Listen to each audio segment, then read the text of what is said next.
All right, testing, testing, testing. What's up, Bad Brigaders? It's your boy Chuck BOOMberg in the house. I don't know who's watching. I don't know who's here right now, but go ahead and give me a GG in the chat. And yes, as you can see right now, we have I got SPY up, I got TLT up, and we have about 15 minutes. 15 minutes. Go until Papa Powell comes on stage. Bear with me 1 second. I've got my homie Josh pulled up over here. I'm gonna let him do a little bit of talking for a second while I get everything set up. Just bear with. Oops. Unmute this tab. Stake right now. So keep that in mind. But now here's the thing. This will be and this is where I think it's going to be difficult today. Because Powell, I think, is going to find a way to go Tom Brady on your ass. And he is going to toe the line and stay in the pocket so well, it's going to piss you off. Because he is going to give you the hawkishness, and he's not going to give you as much dovishness, but he's not going to take it too far. However, you have to know what taking it too far is. And that's what I have right here.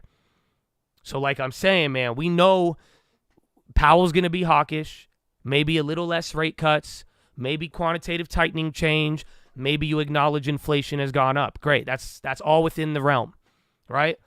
As long as you ain't going too crazy. But if Powell starts saying, and this is on the table today, I have it, this is on the menu, but the chef doesn't have to cook it. But this is on the table today, and this is how you will know if he is taking it past the line.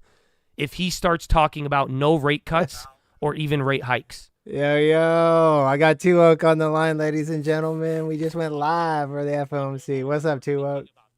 Not much, man. Just been watching this gas. I was thinking that this little range is getting thinner and thinner and thinner. I think we might see a little reversal coming. That's what I'm saying, bro. That's why I doubled down on that shit. Dude, I was up. Like, I didn't really mention this to the chat much, but I was up like $800. And when that gasoline inventory came out this morning, bro, it went from 800 plus to like negative $2,000. Yeah. I did something stupid. Like, I shouldn't even have traded. I was like, I'm not going to trade while like, it's gone, you know, that's the baby. And then I tried to make some quick plays and ended up down as well. But nowhere near like I was earlier. Like, I actually ended up like a hundo, and then now I'm down like freaking 30 something again. So I was like, oh, what an idiot. Well, so apparently you have Chuck BOOMberg over here to thank for that. Yeah, well, Trump BOOMberg saved me, and then I ended up giving some of it back, but I'm like, it's all good. Yeah, man. Yeah, I woke up. I was already awake, but I was already up like 800. I was like, yeah, too low, girl. I was like, I'm up like, 600, $700 on display, and then the gasoline inventories come out, and I was like, fuck. You had told me that I'd have been down like probably like 11 hundo, and then, like I said, because you told me that, I ended up in the green. Dude, I'm glad one of us was able to, pry our ways out of that hellhole. But yeah, man, we just went live, man. Higher for longer. Powell's gonna come on here in about I don't know, like 10 minutes. Or no, he'll be on at I guess 2:30 your time, but the meeting starts. What time? So 2:30 your time, Powell's gonna speak. But the actual like data and the meeting starts in about 10 minutes. So Okay, cool. yeah, I've got man. a couple spot puts that are way in the money, so I'm like, they expire today, so I was like, well, we'll just let them roll and let them close. Let's see what happens. What if you're in the money? I would probably just sell most of them, keep a runner. Yeah, I mean they're like up over double them 504s. The 504 puts on SPY. Yeah. Oh, dude, you're in the money by 3 points. I would I would probably sell, like, if you have 3, I'd sell 2. If you have 2, I'd sell 1. Yeah, I was thinking about just letting them ride, see what happens, but maybe you're right. Well, you know me, man. I don't buy option. I don't buy just one option. I always buy 2. Oh yeah. That way I can, you know the story, the Tesla call from 2001 or 2021, 2001. I'll never do that again. So you just got to have at least two options. That way you can let the house pay for the rest of the play. Yeah, for sure. But I don't know who's on the live stream right now, but these options, man, it's a scam, bro. Y'all got to get into this futures game. Yeah, futures is where it's at, man. I was up so damn much, and now I'm like just up a little bit after commissions and everything. I was like, I just get too greedy trying to trade too fast. It's like you gotta just be patient. If you're not patient, you lose money fast. But if you're patient, it's pretty easy. I mean, that's why they call you too woke to go broke, bro. Yeah. I've learned a lot in the two futures weeks, and I've made some money, but the lessons are invaluable. If you can learn lessons and be up, that's awesome. I mean, it's the truth, but I'll say this, and I'll leave it at this before we get into this whole Powell thing with the FOMC. When you trade futures, look, I've been trading options for what now, 4 years at least, and you're the one who put me on it, and obviously I got real deep into it. But here's the difference between futures and options: is theta. That theta, if you're buying option, theta's a bitch. Theta is a bitch.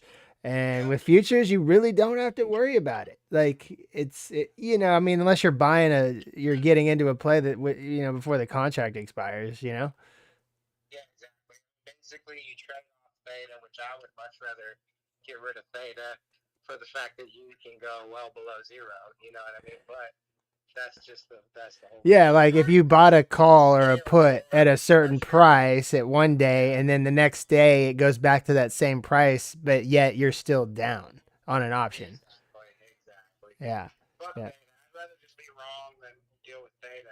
Well, plus you're the commodities king, bro. So I mean, as far as everybody else that I know, like, so yeah, that's the key thing right there. As soon as we got into the futures game, it was game over, basically. It was, and I've been in position to make so many racks, bro, and I've slaughtered them. But those stop losses, bro, they can save you, but they can hurt you. The stop losses fucking crushed me last night. Stop losses, even with the stupid trade I made like 30 minutes ago, I'd still be up probably like a G, but I mean, like I said, you don't have to worry about that. Look, I doubled down on that RB/RB. Like, you're like, are you crazy? Oh, I hear little man. All right, too. Well, I appreciate you calling, man. I'm live with the crew right now, so I'm about to tap into this FOMC, but let's see what happens, man. Hopefully those buy puts work out for you, bro. Later. All right, gang. I don't know who's in the house right now. That was the boy Too Woke to Go Broke on the line, live and direct. But let me get Josh back on the line real quick. Let's see what's going on. We got this meeting coming up here real soon with earnings, and they've moved around, but gold is not like it's still pretty trippy. So don't let that fool you. But remember, last Fed meeting, 2 Fed meetings ago, gold was our number one play. So today it's the dollar. But I do have gold in mind, but it's not going to be as easy. But I will tell you, if the market makes an easy move, gold is sometimes an easy lagger to pick up. I'll let you know if it happens, okay? But that is number 2. And then finally, bro, the Zaza. These are the Fed futures. And quite frankly, if you think Powell is a P word and he's not going to go hawkish, I would buy the shit out of these right now. But I don't know if that's going to happen. Otherwise, if the Fed futures, if Powell is hawkish today, they may hit our point. They may get to the point now where Fed futures, we start pricing in no rate cuts, and that may be the deal of a century with no downside. Yeah, /ZQ. Okay, all right, it's a nickname. We call it the Zaza. I'm going to mute him real quick, but that's my boy Josh from the trading fraternity. YouTube.com/the stock market. This dude is my homie from San Diego. Check him out. But either way, so I got SPY pulled up right now on the 5-minute chart right now. We have been straight pinned here like this entire time. Like this entire day, as you can see, like yesterday was a bloodbath. And I'm watching TLT, which if you guys don't know what TLT is, it's the ETF for the 20+ year bonds. And honestly, like what I'm really going to be looking at is TLT and the TNX. The TNX, just to let you know, let me move him out of the way real quick, is the 10-year yield. And if I pull this back, so this was back here in October of 2023 when we hit 5% on the TNX, so the 10-year yield. That was when we hit lows on the SPY. So if you're bullish on SPY, you do not want this yield going anywhere north of where it's at right now. You do not want that to happen. I am pretty neutral as far as where things are with the market. I'll tell you the plays that I'm in currently, which I got kind of clapped on one of them. Actually, probably two of them at this point. No, just one. So I got into Lemonade calls for their earnings yesterday, which I bought them down here, right? The $20 calls. Yeah, we shot up, but unfortunately, theta on options is a bitch. And also, we're all the way down here at 1692. So we're actually below where we were when I got it. So it is what it is. I bought the May 10th expirations on that one. I also grabbed some SMCI puts as well. Wait. Oh, never mind. Sorry. I've got some SMCI puts as well. I grabbed them right around this level. I grabbed them for about 55 a piece, and it's the May. What did I get? The May. Yeah, May 3rd. So, weeklies. It was a gamble play. I'm down a little bit. Other than that, though, man, here's the deal. And how much time we got? Yeah, we got 4 minutes. We got 4 minutes, fam. Okay. Let me go back over here.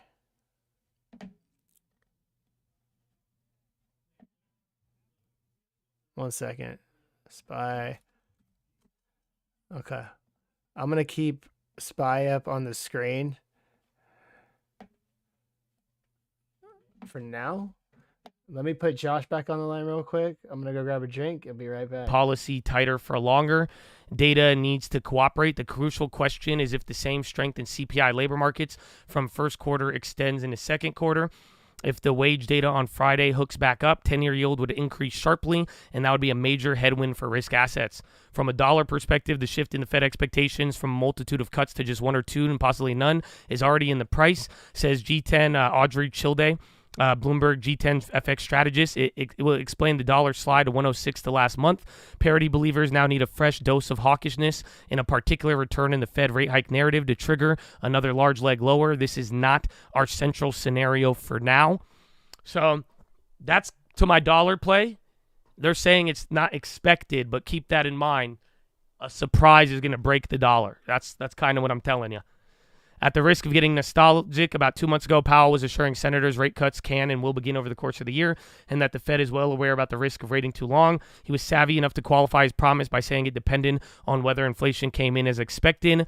Ira Jersey says SOFR futures are pricing in more than 20% chance the Fed's next move is a rate hike. The BI rates model suggests there's a 20% chance 3 months SOFR will be higher than 5.6. Did he just say the next move is a rate hike? A rate hike. Hold on. Minute and a half.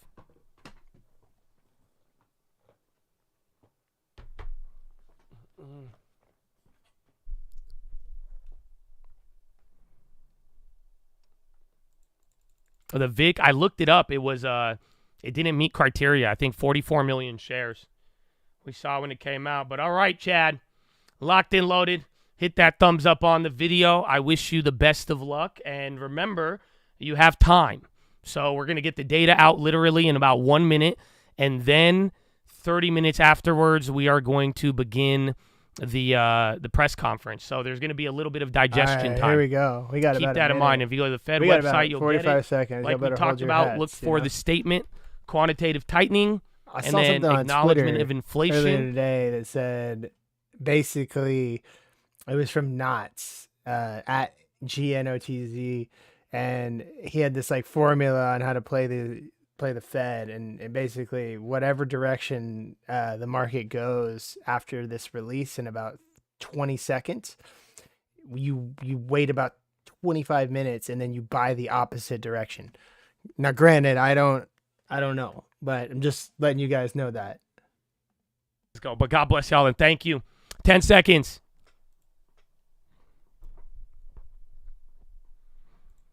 All right. Here we go. 4, Here we go. Here we go. 3, 2, 1. Boop. And we're off. There we go. Okay, they kept rates the same. Bonds are down Galaxy for now. Star, Wait, I you'll know see you on like the wire this. if there's We're pumping. headlines. Here it is. This makes me want to buy puts. I'll take in these. I don't have it on the 25 minutes. website yet. Fed Reserve keeps unchanged, leaves discount voted 12-0. Lack of further progress towards inflation target. So they acknowledged it though. So that's a little hawkish there. Fed plans to slow runoff of balance sheet in June. So there it is. To 25 from 60. Remember, I was telling you $15 billion. Yeah, that's a little bullish, honestly. So bad part, they acknowledged inflation up on the statement. We poppin', Good here. part, quantitative tightening has been guided for June. I'd watch the bonds on that one. So honestly, Bonds, F the stock yeah. market.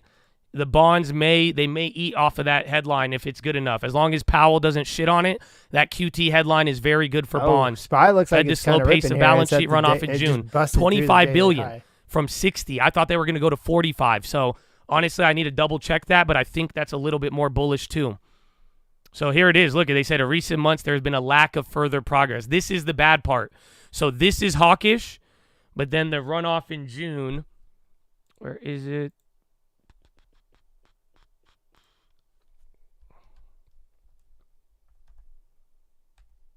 Yeah, beginning in June 01st to roll How y'all over. feeling? Yeah, to What's up, 25 per month, Chad? bro.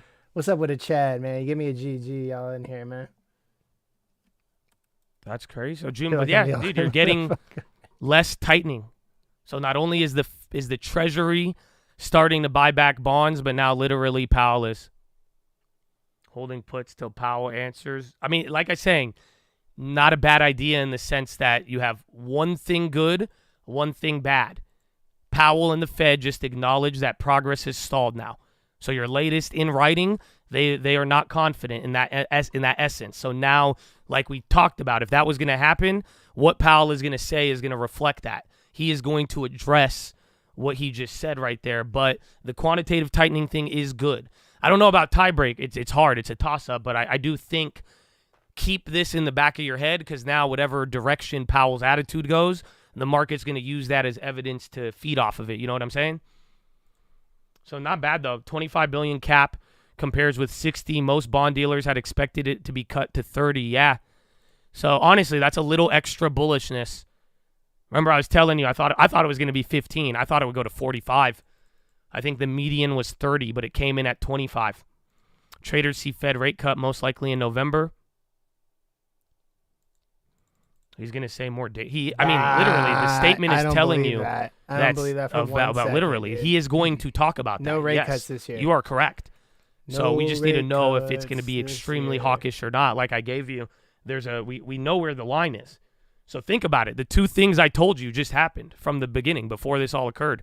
You got your statement change, literally, quote, lack of further progress, and you got your quantitative tightening, and you got it by a bigger amount.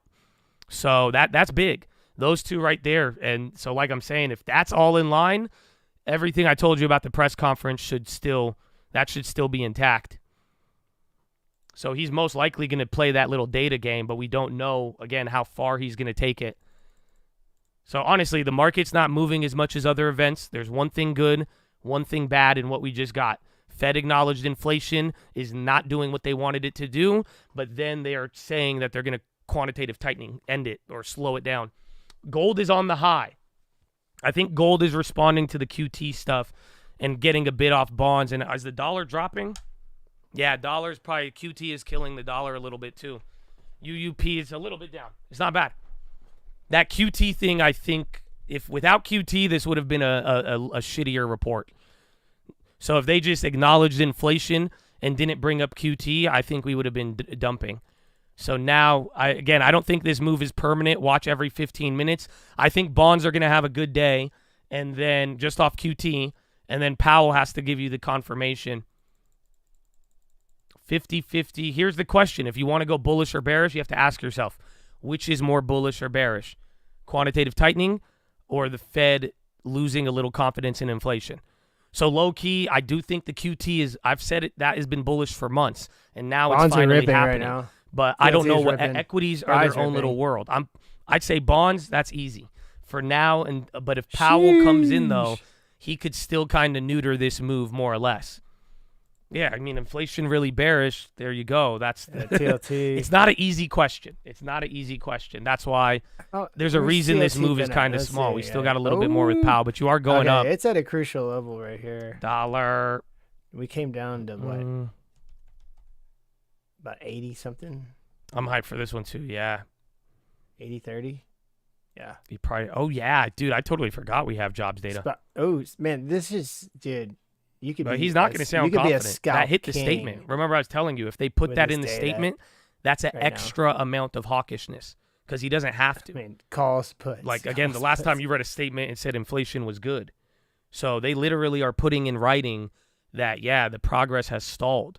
So, like, if you don't, like, he's going to talk about that in 20 minutes now, and it's going to sound like that. So, and then, but again, the quantitative tightening, if you're not familiar, that means the Fed is going to pretty much be buying a little bit of bonds, essentially, or they're going to stop selling and adding to the pressure that they've been doing. It's easing more or less. It's still tightening, but less tightening now than prior. QT, more long-term thinking. Yeah, I do. Bonds are coming down, though, so watch out for that. But I do think bonds are going to be the winner off of that. Because, again, that just means little by little, the bonds are going to have less government demand selling, and then hopefully that could turn into buying. Let's hope in Janet.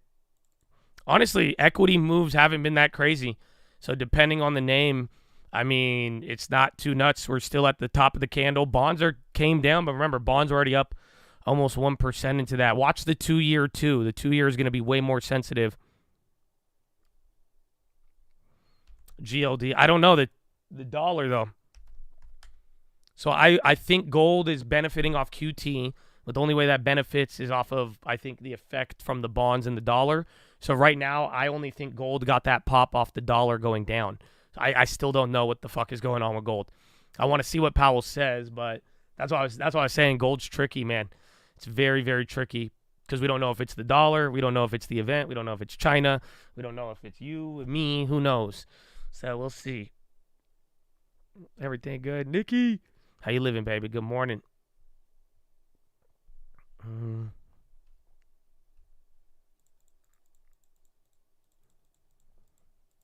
You think he'll say that progress stall we're in the range to get to? Yeah, he will. He's going to keep the same plan, but like I was telling you, depending on his tone, if he wants to take it far or not, he could say the statement. He could say, yeah, maybe the dot plot's going to be a little lower. And then If anybody who's watching wants me to look up anything specific, let me know in the chat. I'm more than happy to do it. For sure. Yeah, let me know.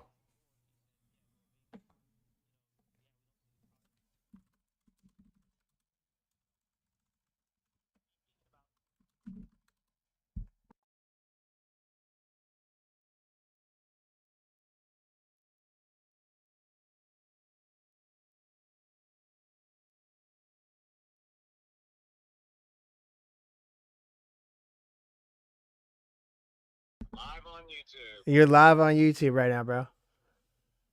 What up, YouTube? What up, YouTube? Say what's up to the chat real quick. Nah, I'm live. I'm good. Yeah, Powell speaking here. In about 20 minutes. So we just had the data drop. SPY's going crazy. Wait, what? You kind of cut out. My bad. Sorry. The FOMC, the Federal Reserve meeting, is right now, and they're going to talk about interest rates. Are they going up again, I guess? No, I would imagine they're just going to keep them where they are, but Powell won't speak for another 20 minutes, but either way, I've been live for about 15, 25 minutes. I don't even know. I was just on the phone with Too Woke too. The market's always moving around when that shit happens, right? Oh yeah, dude. I mean, it's been pinned all day, and now it busted out above its high, and the bonds are moving. TLT's currently, yeah, it's gonna stay a little stagnant until Powell comes out and speaks, man. What's up with you, bro? Shit, I just fucking got out of a meeting leaving the corporate office and then had to drive over to our facility because I just picked up our company drone. Oh, that's right, guys. Y'all go look at OII ticker sign OII. I ain't gonna say nothing more than that.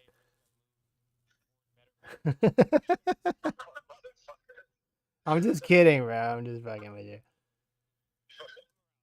That's non-affected. That is nothing. Pretty cool.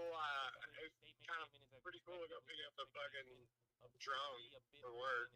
No, that's dope. I saw you flew that drone underneath that bridge on the bayou yesterday or the day before. That was yesterday, man. Yeah, that drone is fucking badass, dude. That omnidirectional possible avoidance, dude, it's fucking crazy. Like I was flying it straight at a tree, and it just goes around it, and then it just and then it recorrects itself. It just goes right back into the path that I originally had it going. It's fucking crazy. That's tight for like a $1,500 drone to be able to do that. I was pretty shocked. Dude, I was flying it like through tree limbs and shit. Like it was fucking wild. No, I know. I've seen it. I saw you called me this morning, bro. I was like half-assed asleep. I didn't even really hear my phone ring, so. I seen it before or not. I was on my way to the office and fucking shopping. So No, I figured. I mean, when I see you call at 7:30 in the morning or whatever, I'm like, okay, I know exactly what's happening. Yeah, man. What do you got going on right now, man?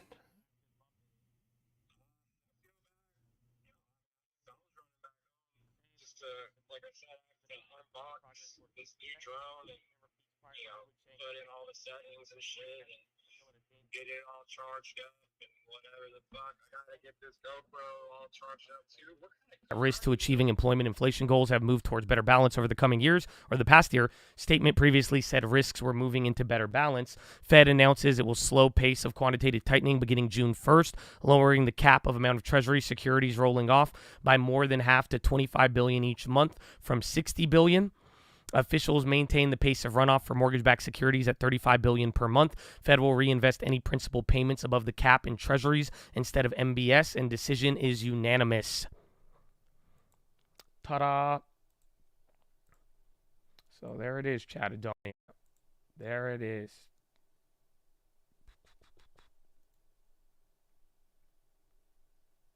All right.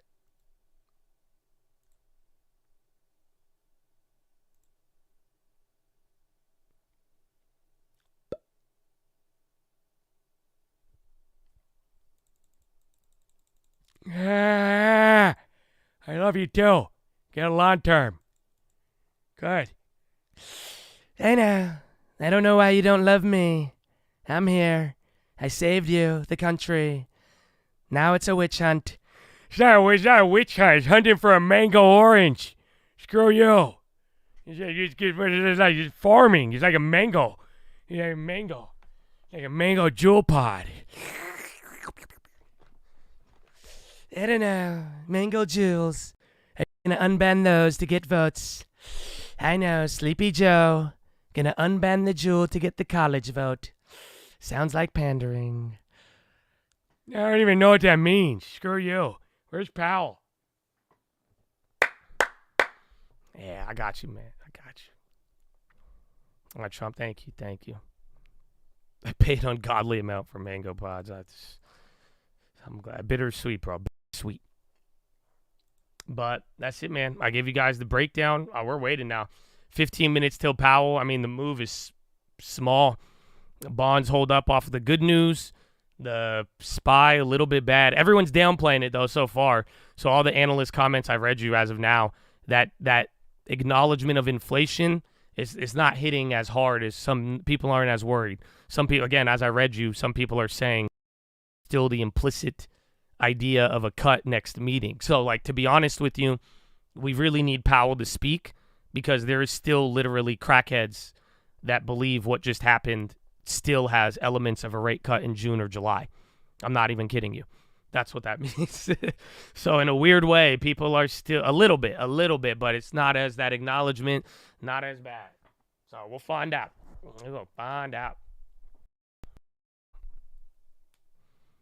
Entry points for us to start. We talked a lot of prices. We were saying like 69, 63, 55. Or now, if you're willing to average and work your way into it. Rate cut, good or bad for the market? Well, it depends on the broader situations. I mean, for now, people would like it in the short term as good, but we'll see. But thankfully, we don't have to worry about that today. Right now, we want to know what his plan is, but we're nowhere close to the rate cuts, and kind of how close or far away is what's going to determine how good or bad today is. Yeah, IWM will be another one that will be good for the event. So do not forget about that. Live.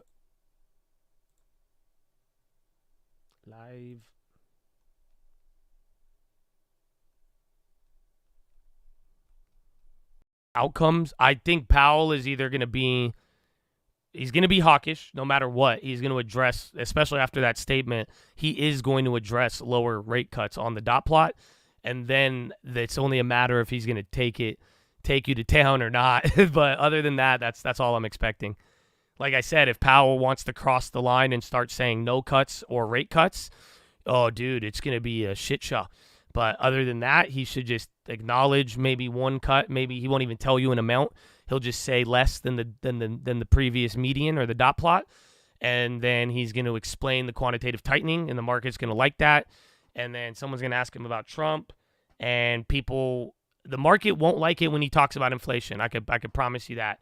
Because every time he does it, it's going to be he's going to be talking about that acknowledgement. It's going to sound bearish until it's there. And then again, somebody will probably lead into the thing. The statement said progress has recently stalled, but then the statement included the plan for quantitative tightening, the easing of it, which has been good. So one good, one bad. And like I told you, Wall Street, BOOMberg right now, they're downplaying the statement progress change, but otherwise, I'd say that was your bad news of it. The good news was the quantitative tightening.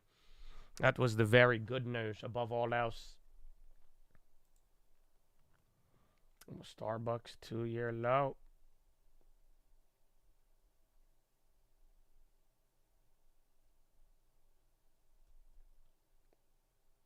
All right.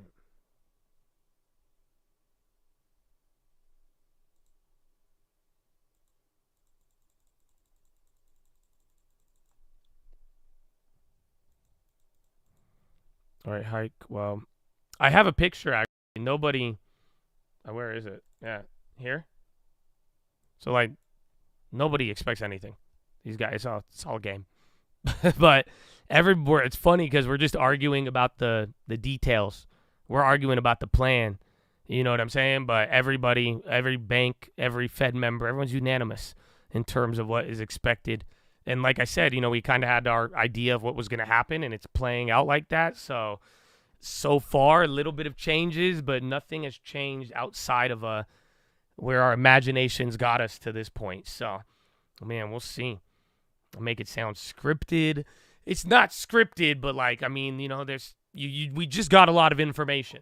I wasn't saying all of that a couple of minutes ago.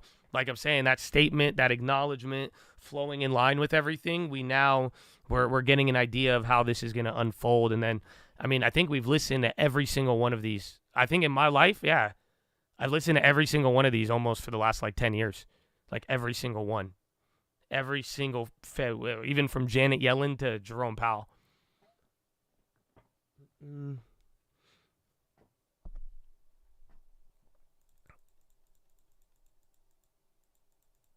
All right. All right, man. 10 more minutes. Dude, the reaction, tiny. So keep in mind, we were pricing in 0.95, and you're barely moving. You maybe moved less than a quarter off of this. I think you've moved 0.1%.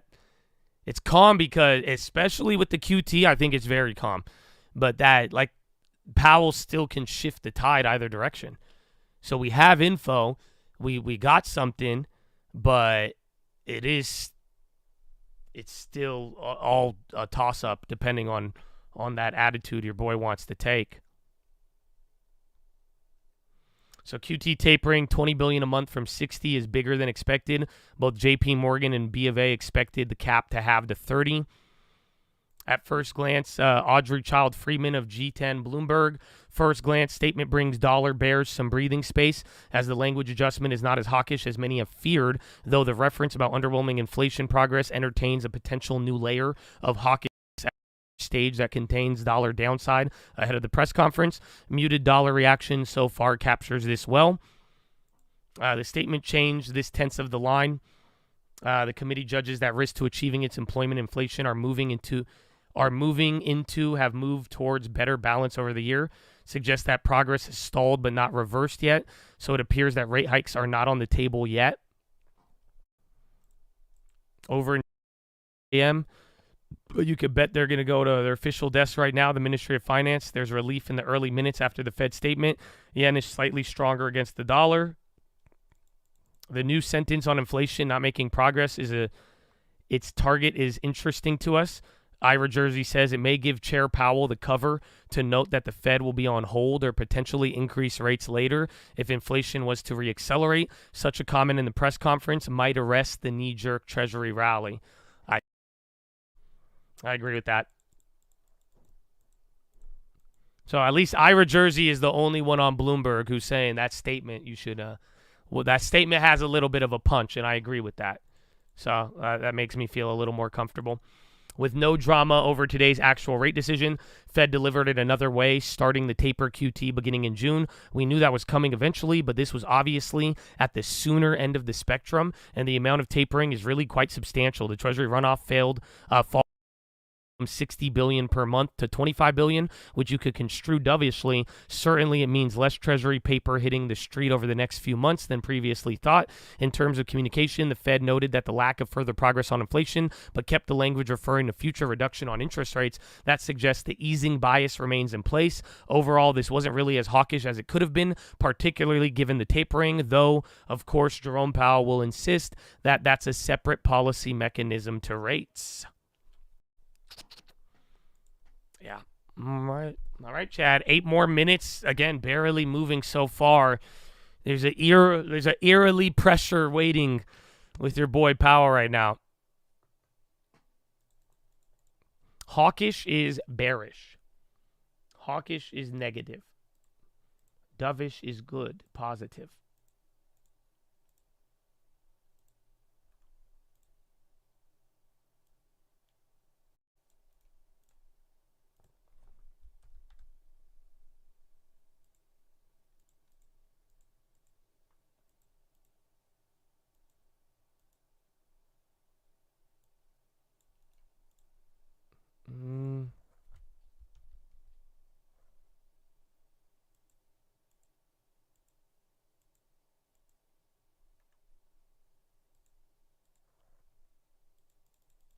Thanks for keeping it calm. It is calm. I mean, look at the market. You don't even have to trip out. I like the bonds, though. That QT is big. Oh, hey, cutie. No, quantitative tightening is huge, man. So I'm very, very excited about that. But your boy Powell still holds a lot of weight right now, and he's kind of sketchy. It's funny because, like I'm telling you, people are like, okay, it's hawkish, but not as hawkish. And then the bond people are like, okay, Powell might use this as cover. But at the same time, that QT is a little bit it's a little bit bigger. So I'm surprised the crackheads aren't eating that up more. But we'll find out. With the initial comments from FOMC, easing bias remains. That's not enough to convince rate traders to boost their bets beyond 25 basis point a cut this year. Yeah, so Fed futures are barely even moving off this.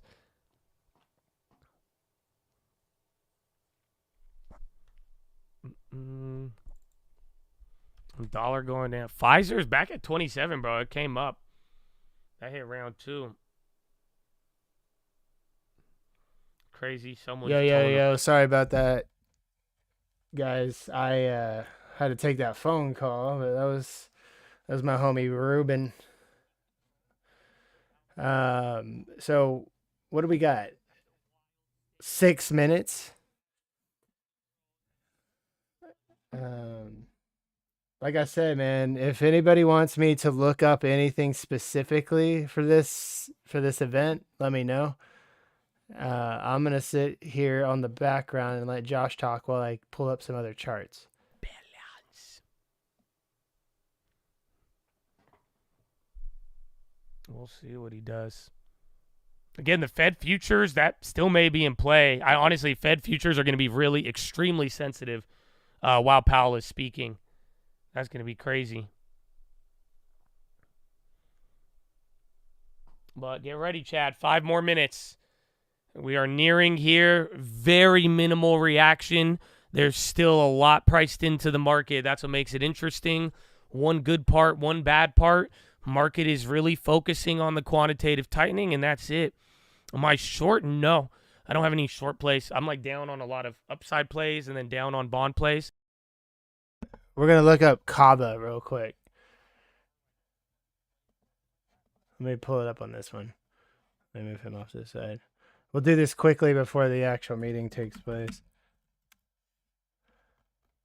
So let's pull it out on a daily. Whoa.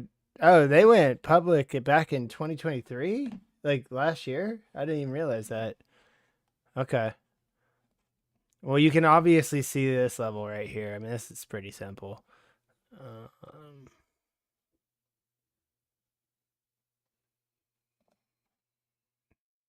mean, that's obviously a level of support we got right there. Let's move into like a 1 hour. Okay. I would call this a level right here as well. I mean, I know I can smell you, Scott, his own way of charting. And actually, let me pull it back and pull a fib out on it real quick so it can give me from the low. And we're going to do this quickly. I know Powell's about to come out. Uh-oh. Here, we got to do this fast. I can hear that SPY's moving.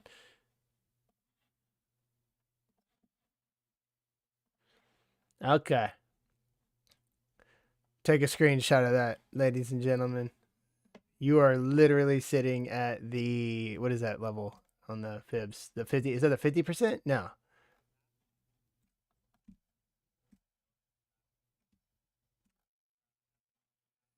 All right, I can smell you. You got it sitting at the 78.6 fib level, literally hovering at it. So it either breaks and flushes to the 70. Oh, no. That's my line. Tripping. It's either going to break this support and go to the 78.6 or it'll bounce and go back to the 100. If it breaks, you got the 78.6 at 64, 66. All right, let me switch back. We got the meeting about to start. SPY is ripping right now. Yeah, we have a visual. I might change it though. Again, I'm going to compare which one's the fastest. I have a few of these. All right, we don't need that anymore.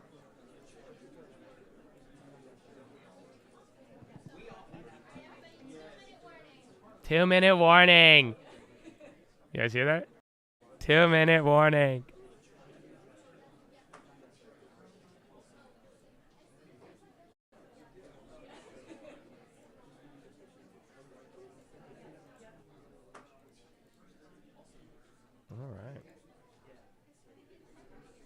All right, man. SPY's hitting a new high. So remember, quantitative tightening. I was just telling you, most of the market is trying to ignore the other stuff, but that is your good part. All right. Coming on here in about 1 minute. 1 minute, Chad Adonia.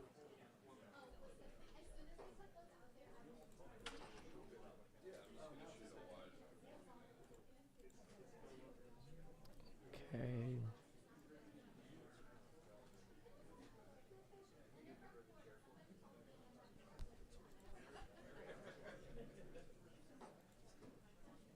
Oh.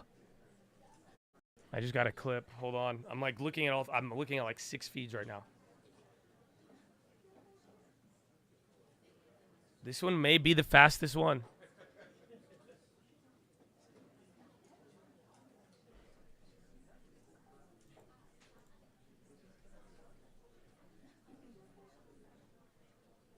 Okay, that one's lagged.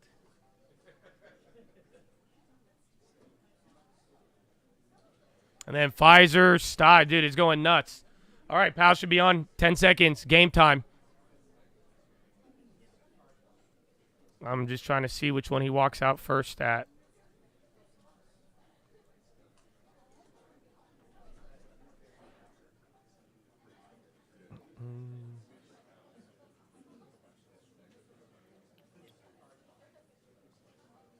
What happened? Quantitative tightening. That's your bullish catalyst. That's the only thing that's happening.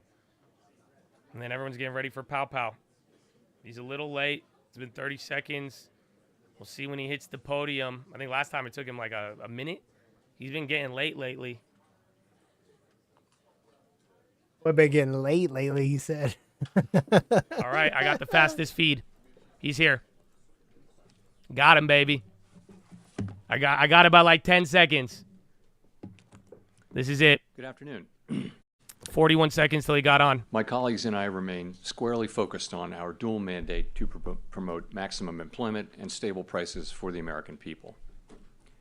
The economy has made considerable progress toward our dual mandate objectives. Inflation has eased substantially over the past year, while the labor market has remained strong. And that's very good news. I will turn it up. But Watch your inflation is still speakers. too high. Further progress in bringing it down is not assured, and the path forward is uncertain. We are fully committed to returning inflation to our 2% goal. Restoring price stability is essential to achieve a sustainably strong labor market that benefits all.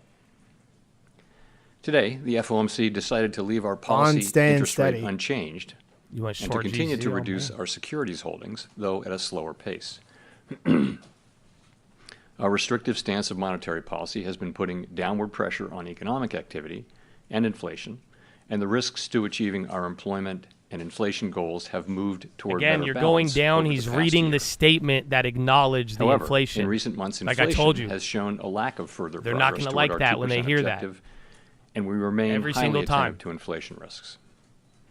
I'll have more to say about monetary policy after briefly reviewing economic developments. It's all pre-written. Recent indicators suggest so that the market's going to do its move, continued to expand realistically, this is not anything new. Although GDP growth moderated from 3.4% in the fourth quarter of last year to 1.6% in the first quarter, private domestic final purchases, which excludes inventory investment, government spending, and net exports, and usually sends a clearer signal on underlying demand, was 3.1% in the first quarter, as strong as the second half of 2023. I was trying to ban homie. Consumer spending has been robust over the past several quarters, even as high interest rates have weighed on housing and equipment investment. Improving supply conditions have supported resilient demand and the strong performance of the U.S. economy over the past year. The labor market remains relatively tight, but supply and demand conditions have come into better balance. Payroll job gains averaged 276,000 jobs per month in the first quarter, while the unemployment rate remains low at 3.8%. Strong job creation over the past year has been accompanied by an increase in the supply of workers, reflecting increases in participation among individuals aged 25 to 54 years and a continued strong pace of immigration. Nominal wage growth has eased over the past year and the jobs-to-workers gap has narrowed, but labor demand still exceeds the supply of available workers. Inflation has eased notably over the past year, but remains above our longer-run goal of 2%. Total PCE prices rose 2.7% over the 12 months ending in March. Excluding the volatile food and energy categories, core PCE prices rose 2.8%. The inflation data received so far this year have been higher than expected. Although some measures of short-term inflation expectations have increased in recent months, longer-term inflation expectations appear to remain well anchored, as reflected in a broad range of surveys of households, businesses, and forecasters, as well as measures from financial markets. The Fed's monetary policy actions are guided by our mandate to promote maximum employment and stable prices for the American people. My colleagues and I are acutely aware that high inflation imposes significant hardship as it erodes purchasing power, especially for those least able to meet the higher costs of essentials like food, housing, and transportation. We are strongly committed to returning inflation to our 2% objective. The committee decided at today's meeting to maintain the target range for the federal funds rate at 5.25% to 5.5%, and to continue the process of significantly reducing our securities holdings, though at a slower pace. Over the past year, as labor market tightness has eased and inflation has declined, the risks to achieving our employment and inflation goals have moved toward better balance. The economic outlook is uncertain, however, and we remain highly attentive to inflation risks. We've stated that we do not expect that it will be appropriate to reduce the target range for the federal funds rate until we have gained greater confidence that inflation is moving sustainably toward 2%. So far this year, the data have not given us that greater confidence. In particular, and as I noted earlier, There you go. readings on inflation have come in above expectations. He just keeps reiterating it, and the market hits it down. And then when he says it's decent, it goes up. Previously expected. All pre-written, but bonds are The taking a hit off market that. is Current like target on range for the federal pins funds rate and for as needles long right as now, appropriate. dude. We're also prepared to respond to an unexpected weakening in the labor market. We know that reducing policy restraint too soon or too much could result in a reversal of the progress we've seen on inflation. At the same time, reducing policy restraint too late or too little could unduly weaken economic activity and employment.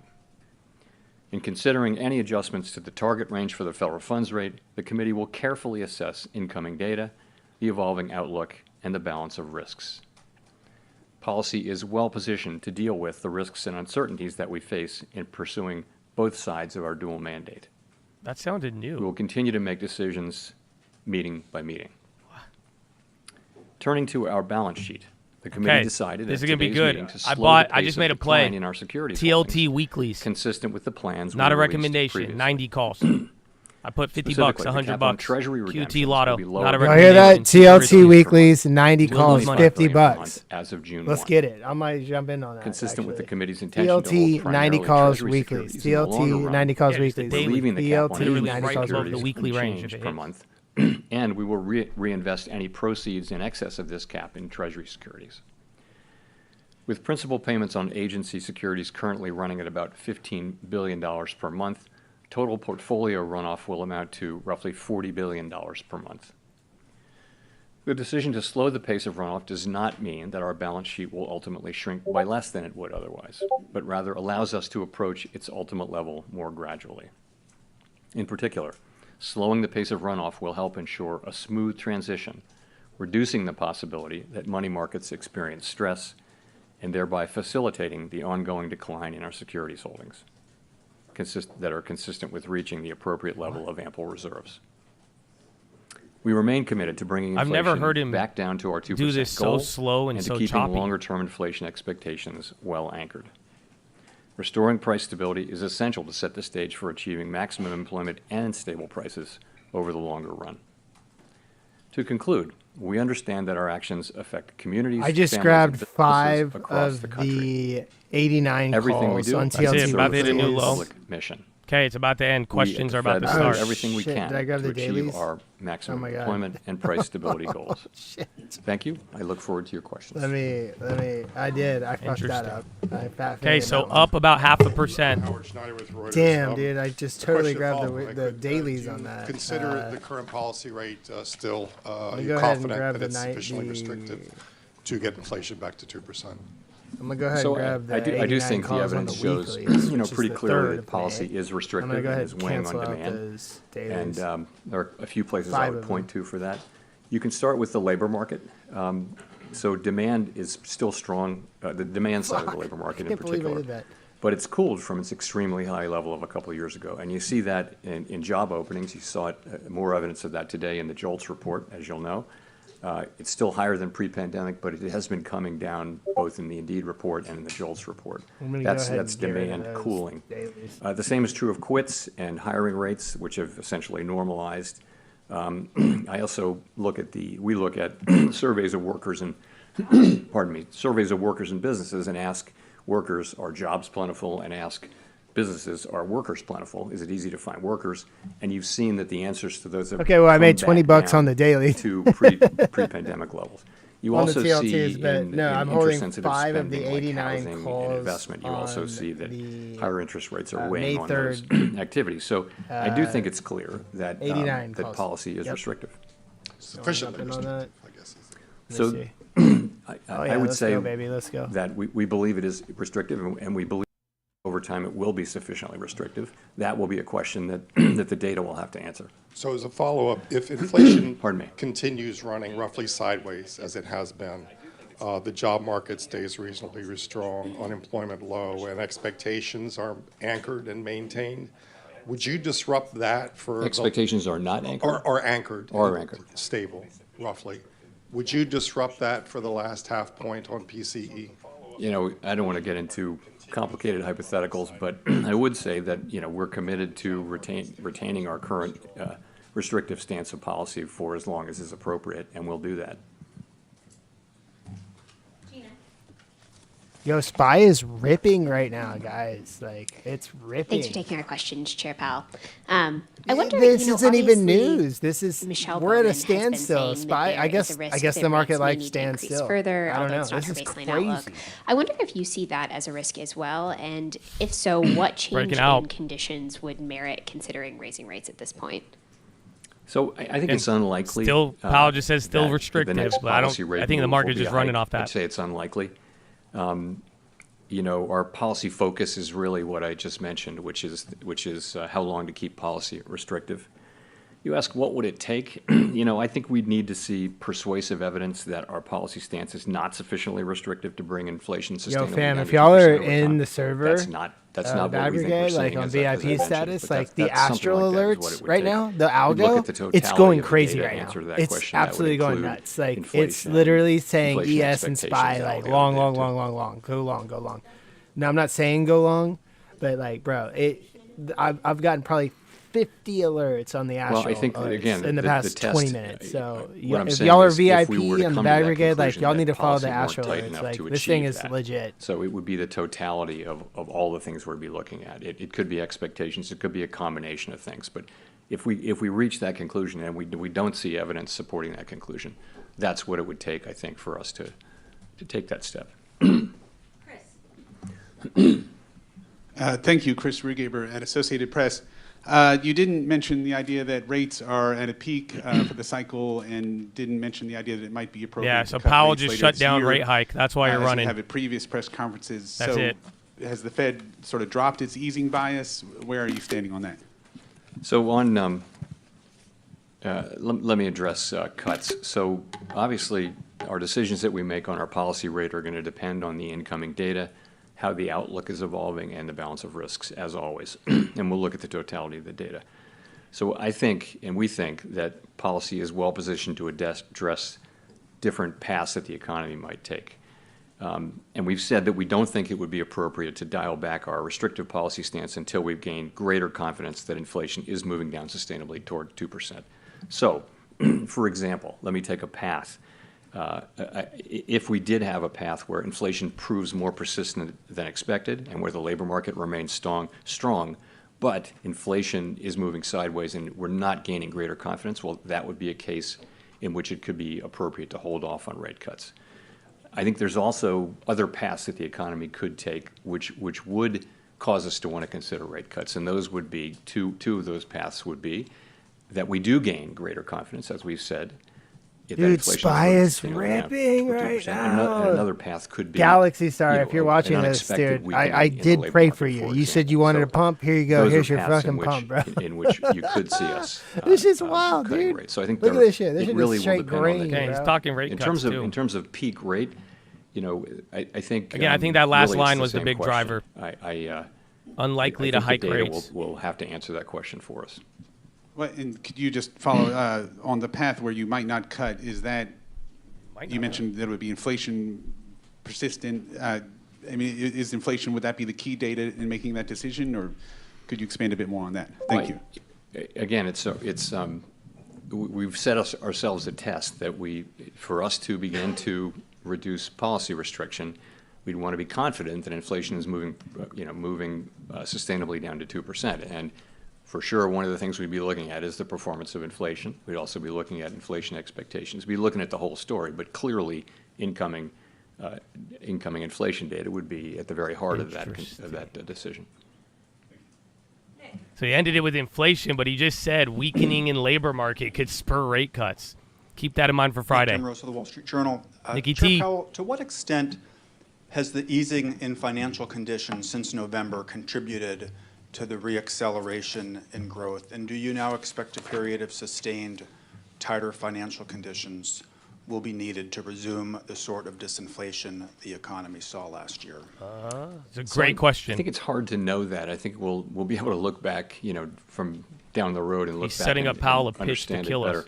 better. If you look at, let's look at growth. Really, what we've seen so far this year in the first Okay, quarter. I'm up $45 is right now. Growth on my coming in TLT about plans. consistent Whoever with where decided it to was follow. last year. Let I know me GDP let me came take in a quick lower, look. but you don't see an acceleration in growth. I mean, Ooh, the thought would be mama, that we in the money. We in financial the money. conditions Let's loosened go. in Let's go. December, and that caused an uptick in activity, and that caused inflation. Presumably, that's what or tightening in the labor market. You don't really see that happening. What you see is economic activity at a level that's roughly the same as last year. So, what's causing this inflation? We'll have a better sense of that over time. I don't know that there's an obvious connection there, though, with the easing of financial conditions.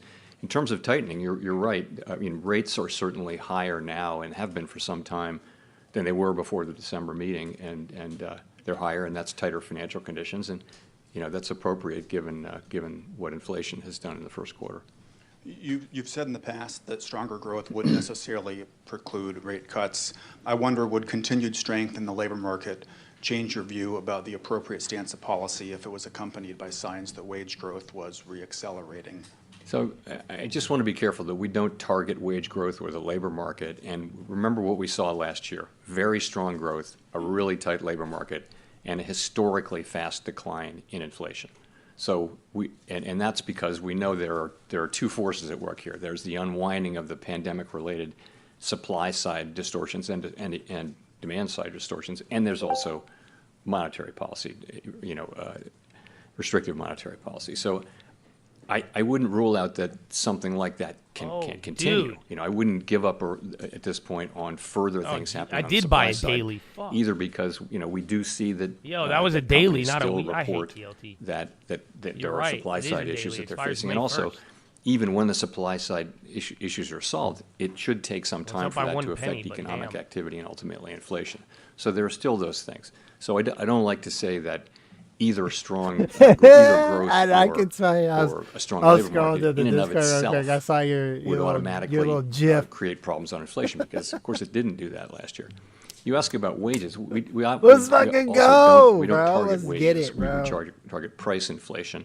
It is one of the inputs. The point with wages is, of course, So is he saying that we, ECI like don't everyone matter? else, like to see high Market wages. might like that. But we also want to see them not eaten up by high inflation, and that's really what we're trying to do is to cool. Yeah, I the think you're economy dodging a bullet on and- this question. and Work That with could have been what's happening bearish, on and the he supply didn't. side to bring He didn't feed into it. to bring So for the tone economy back analysis, to 2% inflation. Powell's Part of kinda that chill. Will probably be That wasn't having bad. wage increases move down incrementally toward levels that are more sustainable.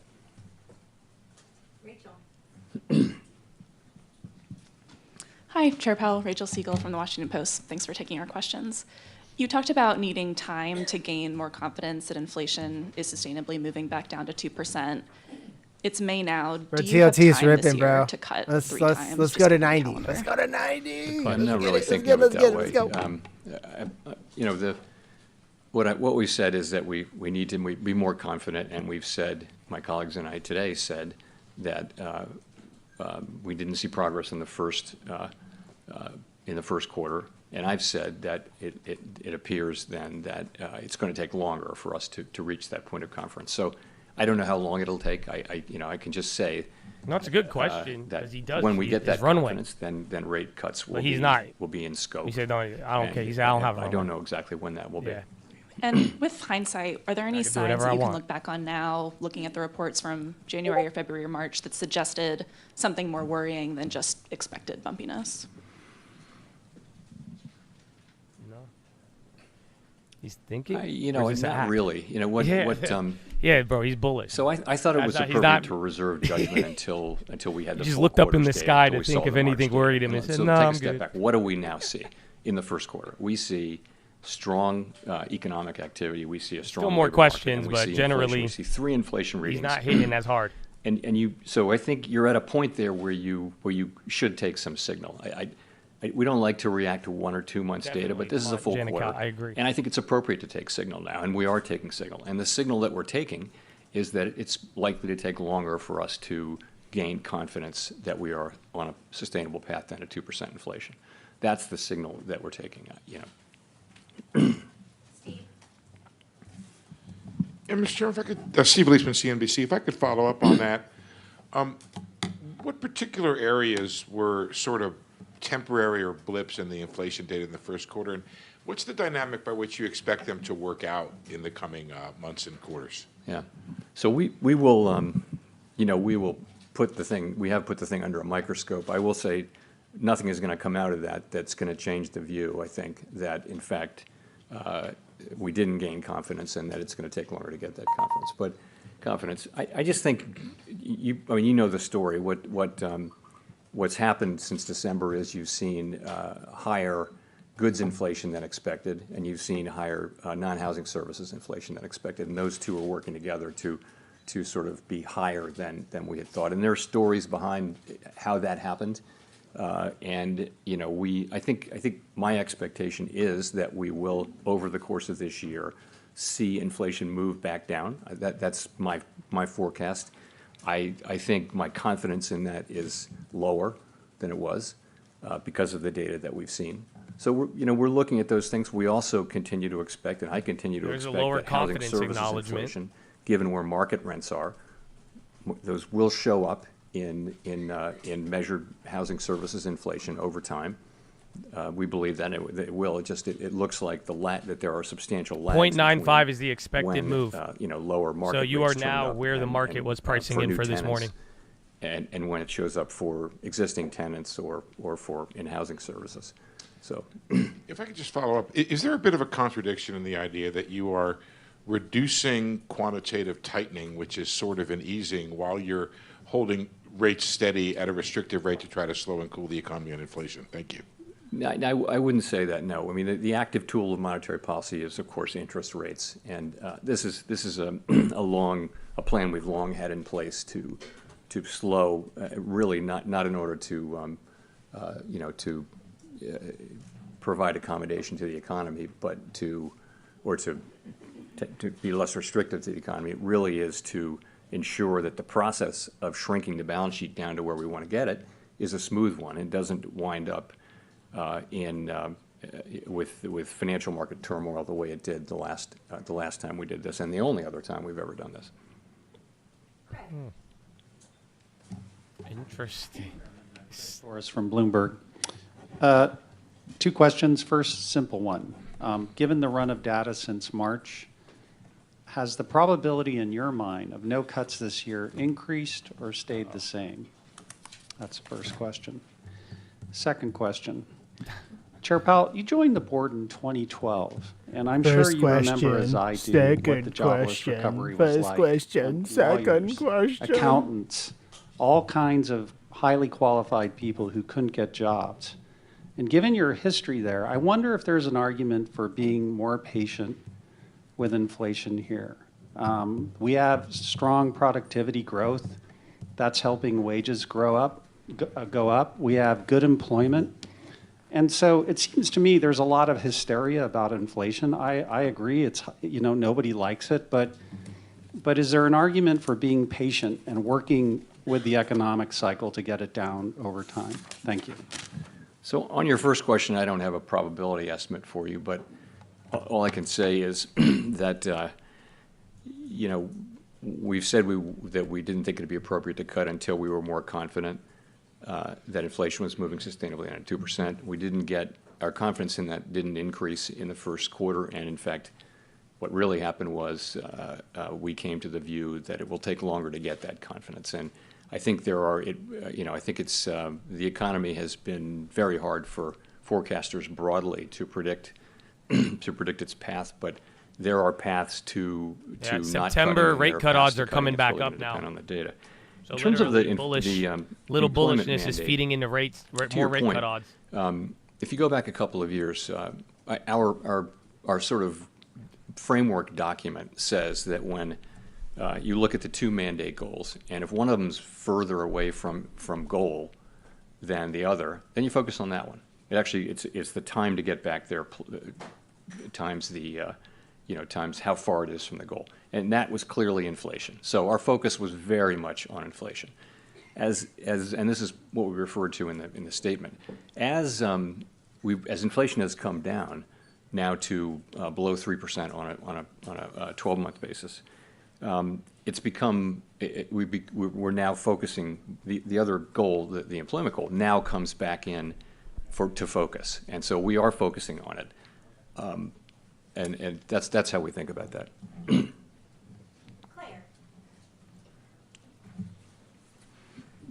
Claire Jones, Financial Times. Thanks a lot for the opportunity to ask the questions. Just to go back to the answer before the previous one, it seemed to suggest that you think the likeliest path of inflation is one that's going to allow you to have a situation where rates are lower at the end of the year than they are right now. It would be good if you could just confirm whether or not that's a correct reading. And the Q1 GDP print has led to some to start mentioning the term stagflation with respect to the US economy. Do you or anyone else on the FOMC think this is now a risk? Thank you. Yeah, I'm not dealing really in likelihoods. I think there are paths that the economy can take that would involve cuts, and there are paths that wouldn't.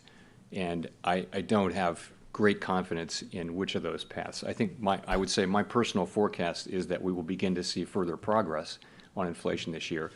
I don't know that it will be enough. You say multiple sufficient. paths. I don't know that it what. won't. I think we're going to have to let the data lead us on that. In terms of your second question was stagflation.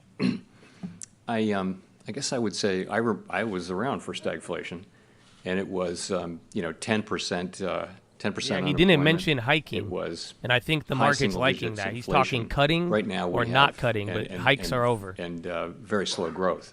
So right now we have 3% growth, which is pretty solid growth, I would say, by any measure, and we have inflation running under 3%. So I don't really understand where that's coming from. And in addition, I would say most forecasters, including our forecasting, was that last year's level of growth was very high, 3.4% in, I guess, the fourth quarter, and probably not going to be sustained and would come down. But that would be our forecast. That wouldn't be stagflation. That would still be to a very healthy level of growth. There's your stagflation question. And of course, with inflation, we will return inflation to 2%. And that won't be, so I don't see the stag or the inflation, actually. I don't see the stag or the inflation.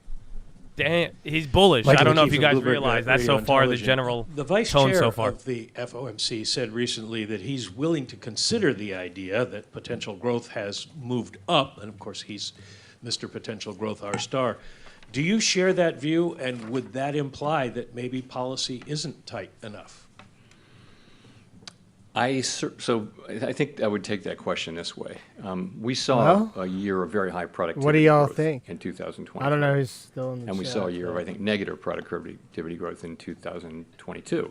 So I think it's I'm hard going to let this draw run, but from looks like the data.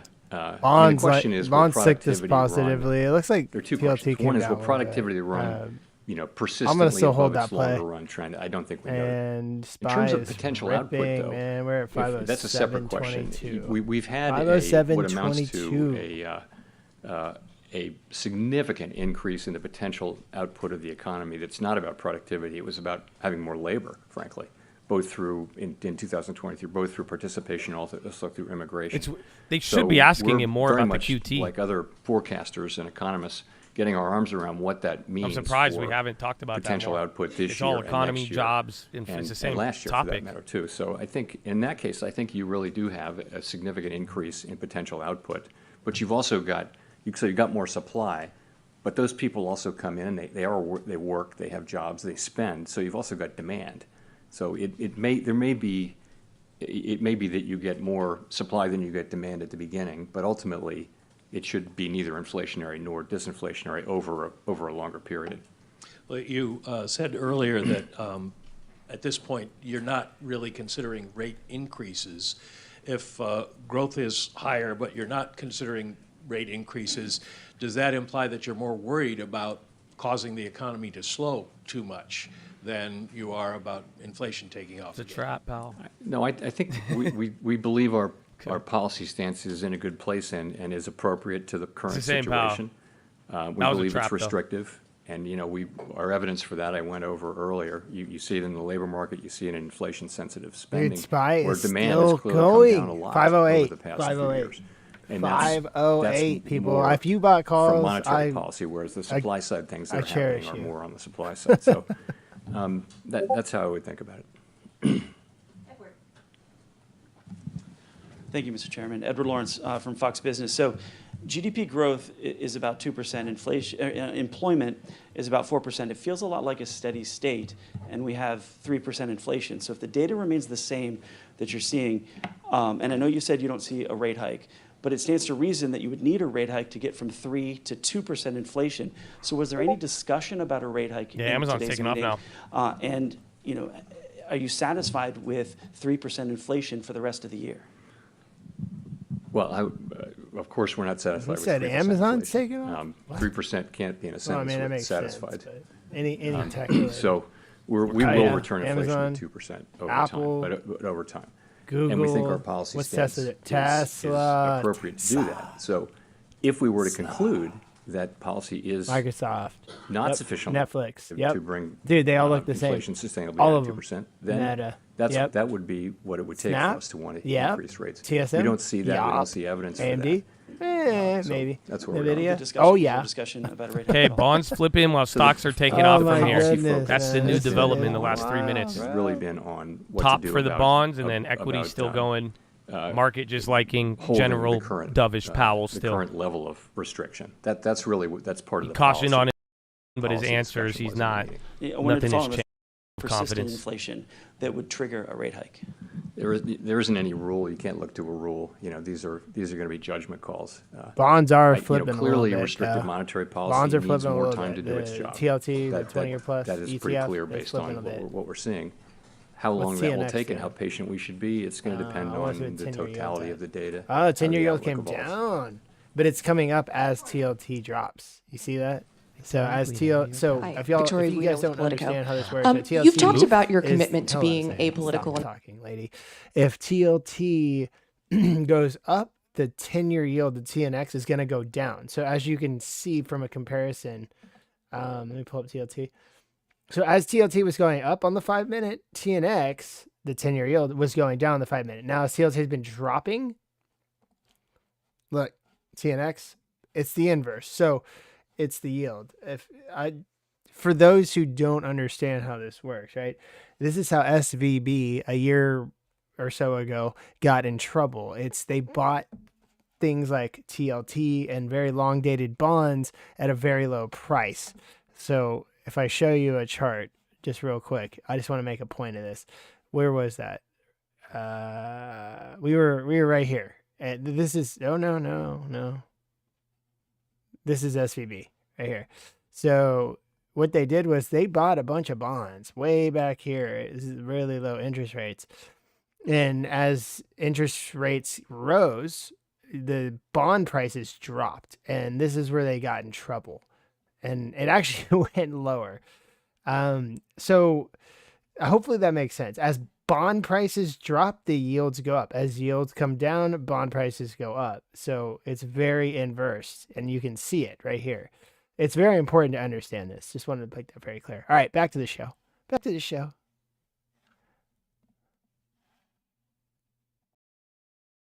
Do that. I mean, you can go back and read the transcripts for every. This is my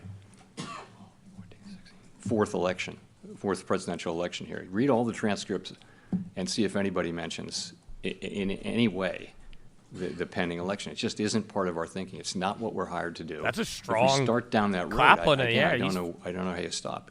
So I think it bothers Powell, unfortunately. That was a strong little clap back at that.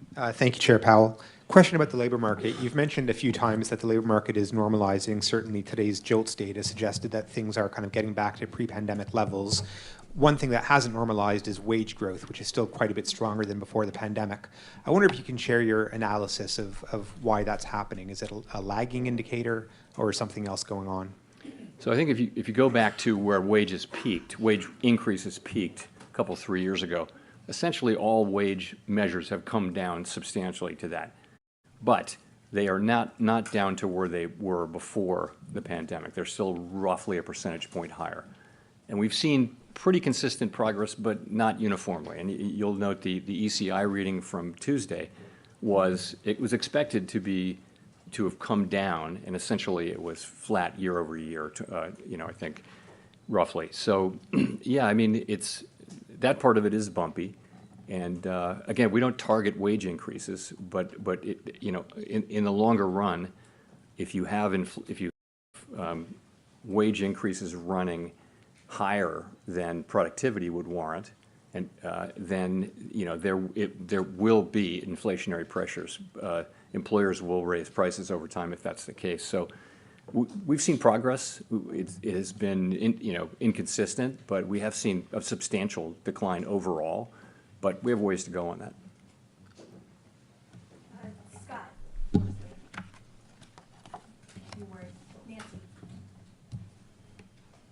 Nancy. Sorry. What is happening? Hey, Chair Powell, Nancy Marshall-Genzer from Marketplace. You mentioned consumers, and consumers are feeling the weight of interest rates right now. Mortgage rates are up, as are rates for car loans, credit cards. People looking to borrow are very discouraged. That's reflected in their views on the economy. What would you say to them? Well, the thing that hurts everybody, and particularly people in the lower income brackets, is inflation. If you're a person who's living paycheck to paycheck, and suddenly all the things you buy, the fundamentals of life go up in price, you are in trouble right away. And so with those people in mind in particular, what we're doing is we're using our tools to bring down inflation.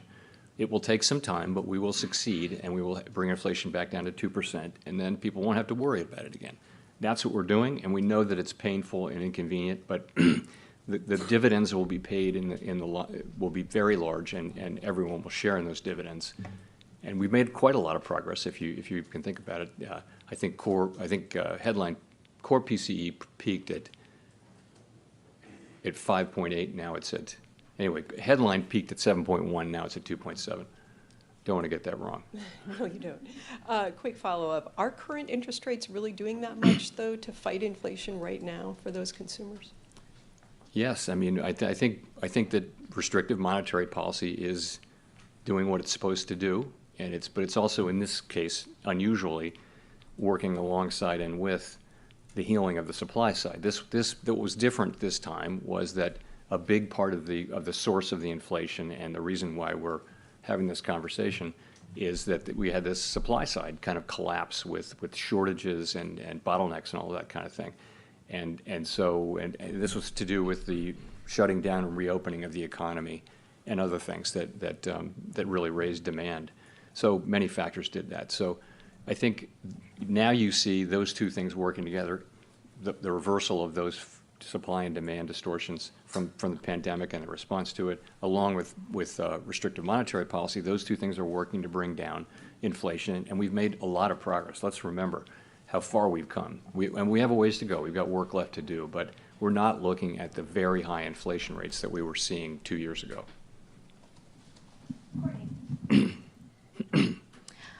Courtney Brown from Axios. Thanks for taking our questions, Chair Powell. I wanted to follow up on something you mentioned earlier on housing inflation. There's kind of been this long-awaited disinflation in shelter that still hasn't arrived. He hasn't talked about so I guess two commercial real questions. estate How do you or explain China. the substantial lags between some of the private sector data we're seeing one more thing you haven't and brought up, the or government banking. data? And Didn't even how talk about the confident recent are bank you clap. that rents will be helpful on the inflation front in the coming months? So essentially, there are a number of places in the economy where there are just lag structures built into the inflation process, and housing is one of them. So when you have bonds came down. when someone This is like I goes said, to- from a that new top, person and then goes to rent markets an a little apartment, bit above what we priced that's in. called market rent, and you can see market rents are barely going up at all. The inflation in those has been very low. But it takes, before that, they were incredibly high. They sort of led the high part. So what happens is those market rents Bro, this take thing has become stagnant. years, actually, to get Bonds all the have come way down. into Look at these 5-minute candles. rents for tenants who are Probably rolling staying over their elevated, leases. though. Landlords don't tend to charge as much of an Give me a increase GG if you to a bought spy rollover calls. tenant for whatever Give me a reason. GG in the chat. And what that does is it builds GG. up a sort of an GG. unrealized portion GG. of increases when there have been big increases. And what happens is, it's complicated. How but the y'all story doing, is it just man? takes some time for that to get How's in. the Bad Brigade Now, doing I today? am confident that as long as market Let me know rents you're remain here. low, Give me a this GG is in the going to chat. show I up want to know if you're here with in me. measured Let's go. inflation. Let's get it. Assuming that market rents do remain low.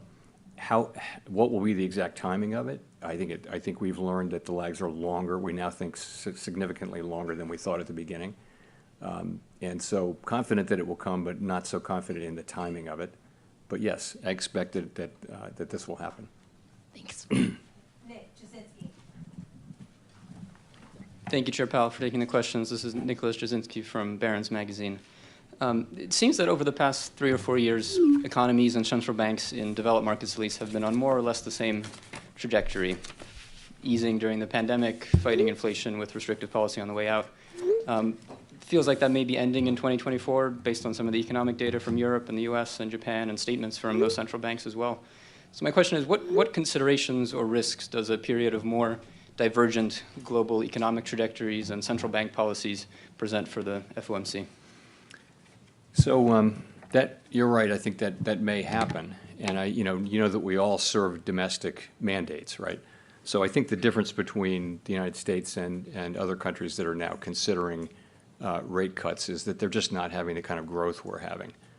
They have their inflation is performing about like ours or maybe a little better, but they're not experiencing the kind of growth we're experiencing. So we actually have the luxury of having strong growth and a strong labor market, very low unemployment, high job creation, and all of that. And we can be patient, and we'll be careful and cautious as we approach the decision.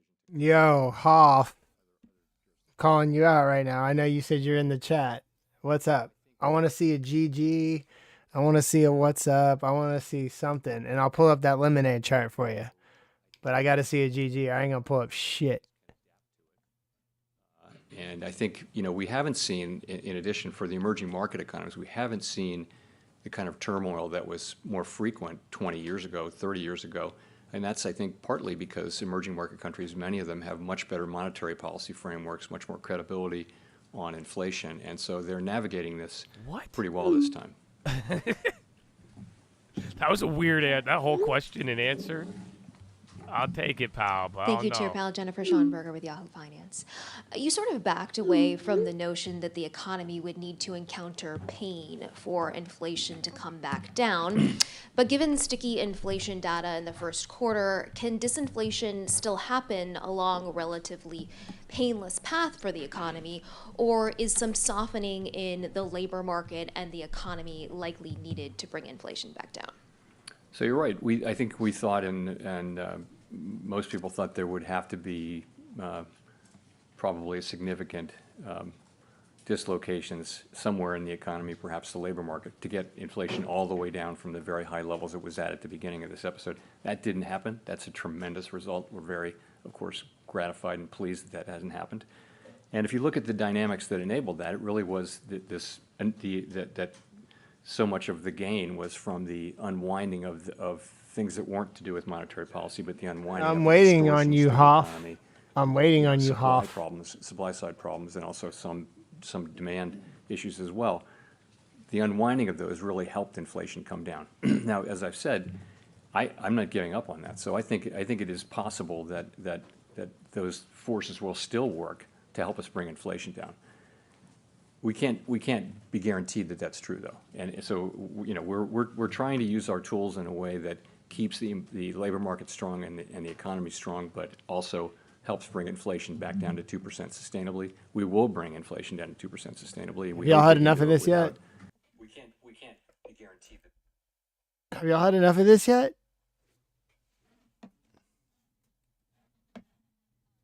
I mean, I guess the market could absolutely dump if he says something here, but I don't think he's going to. So I'm gonna roll this out, man. I'm gonna roll this out, bro. I gotta put my boy on plug. My boy El Presidente, man. You know these hoes be choosing, bro. In the event of It had to economic be collapse. meaningful. Check it out. And get our attention One and second. lead us to think that the labor market was really significantly weakening for us to want to react to it. You know these hoes be choosing. You know they be choosing.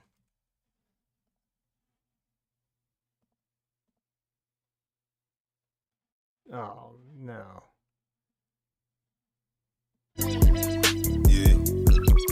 I ain't finna tell y'all how I got away with this shit.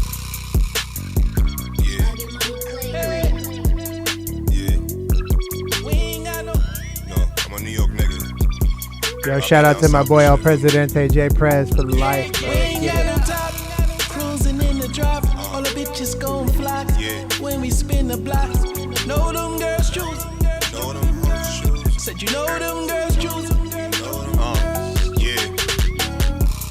Puffin' on a joint with no grab in it. Straight smoke for you blows. This that lava in it.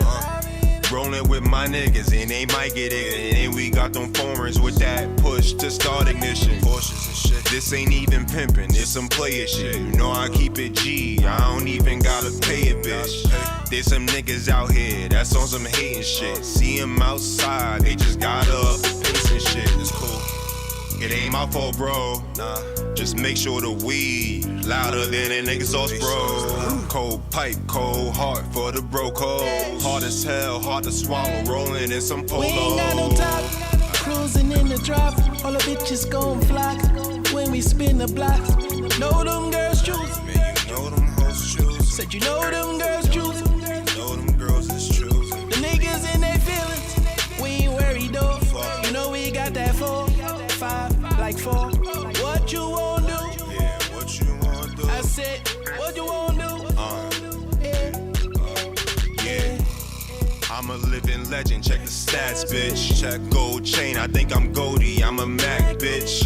1K, 1 hour, making racks, bitch. Lose it all and get it back, I gotta get that rich. Katrina, Amber, Sherry, I love my woman Mary.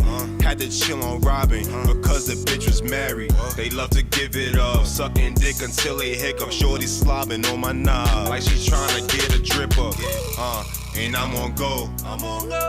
Riding high, money on the floor.